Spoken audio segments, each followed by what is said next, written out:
Good afternoon, my name's Howard Lake, and today we're talking to Alex McDowell, who is the chair of the Remember a Charity campaign, and he also works at NSPCC, where he's the head of Legacy and Tribute Fundraising. Hi, Alex. Hi, Howard. How are you doing? I'm very well, thanks.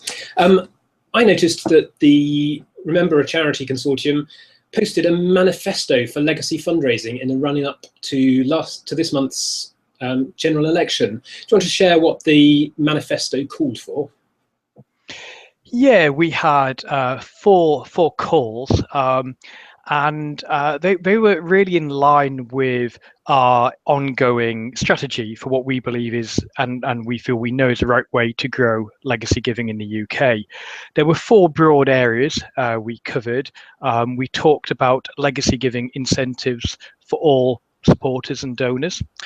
We talked about ways to potentially increase prompting from will writers and solicitors and professional advisors. We talked more broadly about helping to create a climate for legacy giving amongst partnerships and the role the government can play in, and specifically about the role of government communications, both to those partners and to members of the public directly. And do you have a sense of which was more likely to be accepted by government and promoted? I think the key is all of these were, they're all bedded in insights and research we've been doing and ongoing conversations we've been having with the Cabinet Office over a number of years. Clearly, we are non-party political, and we will work constructively with whoever the government was and whoever they were going to be formed from. So our conversations have been at Cabinet Office level. But what we try to do here is highlight four particular areas which are in sync with our overarching strategy, where we feel we've got enough good evidence to show that certain actions and progress has been made, and with further support from the government, we can make an even bigger impact for the charities we represent. You mentioned that the manifesto was based on evidence. What kind of research have you commissioned and uncovered to help you inform that? Yeah, so a really good example is the work we've done partly with the Cabinet Office and CAF and Bristol University around prompting at the point a will is written. And it's one of these great bits of research which you can't unknow what you know. And what we found was really robust study showed that at the point of a will being drafted, if the will writer, the professional advisor, simply even mentions charitable gifts, it triggers a memory or a good intention that we know many people have, and it results in twice as many charitable gifts being included. If that prompt is framed in a particular way, what we call a social norming or a more passionate prompt, that number can actually treble. So if you talk about a legacy market that's already worth around £2 billion per year for our charities, a legacy market which so many charities absolutely critically rely on this income to fund their services, it's really hard to unknow that and not say, well, how can we go even further? What can we do to incentivize financial advisors to mention prompting, but also encourage members of the public to consider this even before they go into their solicitor's office or join that process. What can we really do to drive that message home? We know the public are receptive, and I don't know if you saw, Howard, recent research from British Heart Foundation showing that 43% of the public are now inclined to give a gift in their will to charity. But there's a big gap. There's a big gap between intention and action. And you know what they say, the road to hell is paved with good intentions. Well, this is where potentially government and will writers can come in helping us convert that good intention into tangible action. So we try to pitch some of our calls in this territory where we're on safe ground. We've already been working with the Cabinet Office to identify the best ways, and that work is ongoing, and embed all of our calls in such tangible evidence based research. So do you think, what would the role of government be in this? I can see the role of will advisors, obviously, and talking to them and their national trade associations. But how would government help grow this sort of feedback or build on this statistics or this research? That's a really good question, and I think that the answer is do more of what they've been doing. So a few years back, the government looked at inheritance tax, and you may or people may be aware that they changed a rule so that if you leave 10% of your estate to charity, there is a 10% reduction in inheritance tax. So what that did was really helpful. It did two really good things. One, it raised the profile of legacy giving, but secondly, and potentially more crucially, it gave financial advisors and will writers a really good reason to talk about gifts in wills during the process. And as I've already explained, we know this makes a difference. It gave them a reason to raise the subject, because they are now acting in the best interest of their clients, as well as being philanthropic in doing so. So simple things like that the government can do by incentivizing. But one of the challenges, and it was a very well-intentioned and very welcome measure by the government, one of the challenges was that a very, very small amount of estates actually qualify for inheritance tax. And while that rate may have been growing and house prices were driving that increase, and certainly the perception that it's a big issue, but in reality, there are only around 5 or 6% of estates.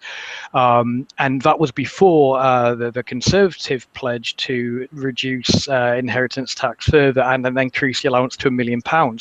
So fewer and fewer people will actually be able to benefit from this incentive. So while the incentive is very welcome, what we're really calling on the government is to look at how we can broaden that incentive. So their intention is good, there's a move in the right direction, but how can we make this, what can we look at in terms of benefits to a broader range of people to help us move away from the perception that's out there that legacies have to be for very wealthy people or people with really big estates, because we know that's not true, and we know there's a much greater desire to help in this way, but that's not always the way people perceive it. So helping work with us to find suitable and appropriately costed incentives for more people than would qualify for IHT would be a really, really good start.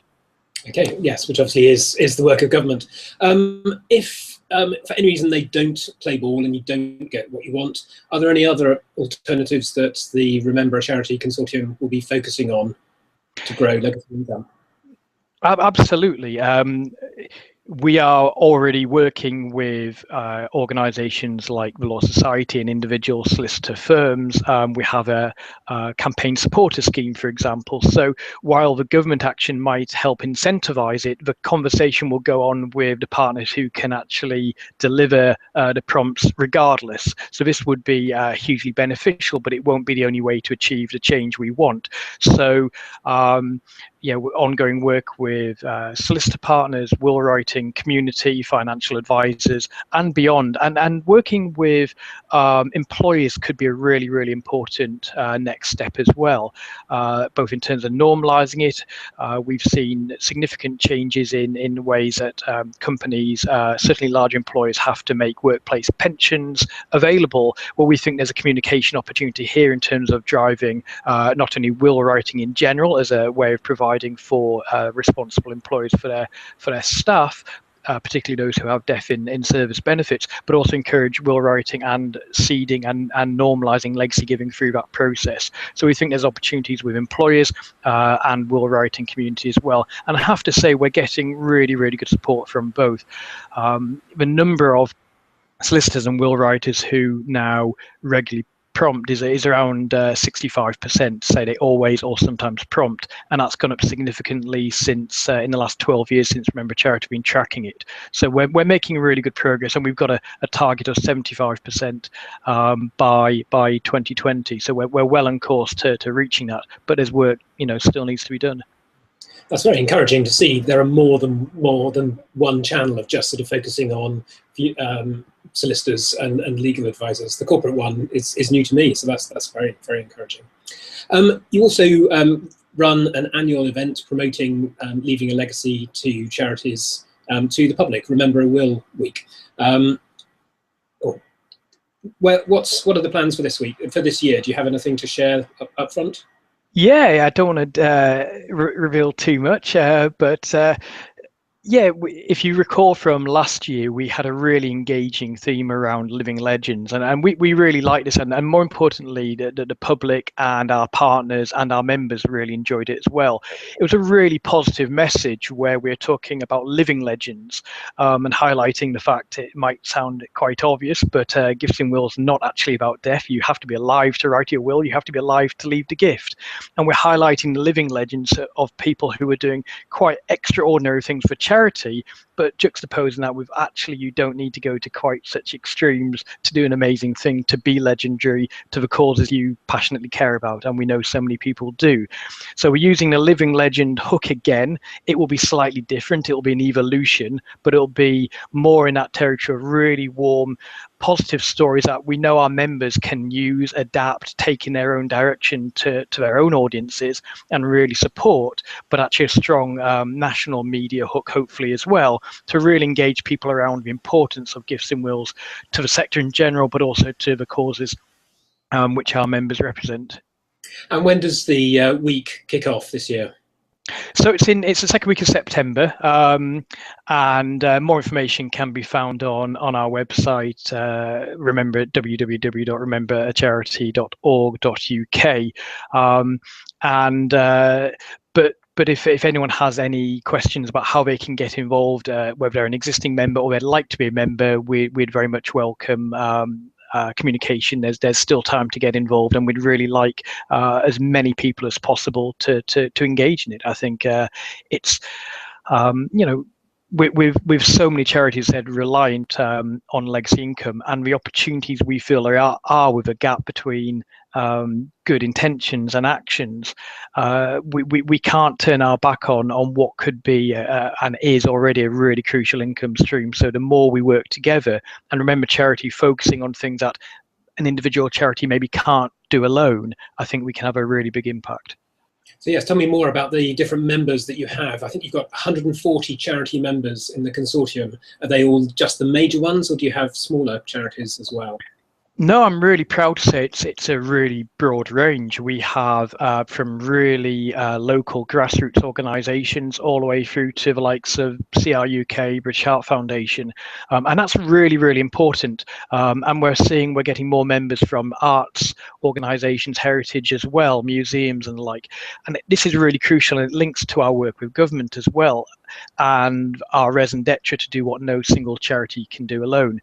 When we speak to potential partners, when we speak to whether they be commercial or governmental, when we speak as 150 charities, when we speak on behalf of really big charities, but also to give the credibility, but really small charities to give that local connection, to show the tangible impact that is happening all around the country as a result of these gifts, it makes a big difference. So when Rob, the campaign director, is talking to the Cabinet Office and says, here's 150 charities we represent on behalf of a wider sector, and can share some of those names, it really, really does make a difference. So it's important to us to keep that breadth, not only the volume, but the range of different charities. It gives us a lot more credibility.